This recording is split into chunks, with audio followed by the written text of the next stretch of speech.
இன்றைக்கி புதன்கிழமை ஹஸ்பண்ட் வந்து மத்தியானம் லஞ்சுக்கு வருவாங்க. அதனால் காலையில் சப்பாத்தி பண்ணி அந்த சப்பாத்தி வந்து பையனுக்கு கொடுத்து விட்டுட்டேன். ஸ்கூலுக்கு சப்பாத்தி கொண்டு வரதுன்னா பையனுக்கு ரொம்ப பிடிக்கும்.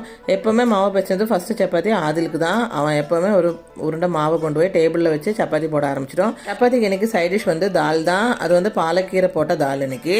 அப்புறம் மிச்சம் கொஞ்சம் கீரை இருந்ததில் வந்து கொஞ்சம் முட்டையை போட்டு பெப்பரு கரம் மசாலா தூள் உப்பெல்லாம் போட்டு அதை கொஞ்சம் ஃப்ரை பண்ணி எடுத்துட்டேன்.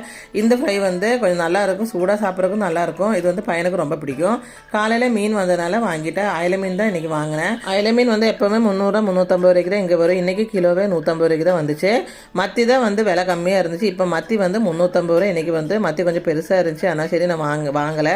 அயலை மீன் வந்து எல்லாரோடையும் ஃபேவரட் மீன் தான். இது வந்து வெட்டுறதுக்கு ரொம்ப ரொம்ப ஈஸி தான். ரொம்ப செதும்பல் இல்லாதனால ஈஸியாக வெட்டிக்கலாம். ஃபர்ஸ்ட் எல்லாம் வந்து கத்தி மட்டும்தான் யூஸ் பண்ணி மீன் வெட்டிட்டு இருந்தேன். இப்போ வந்து சிசரும் கத்தியும் சேர்ந்து தான் வந்து டக்குன்னு வேலையை முடிச்சிடுவேன். பாதி மீன் குழம்பும் பண்ணியாச்சு, பாதி மீனை வந்து பொரிக்கிறதுக்கும் ரெடி பண்ணி வச்சுட்டேன்.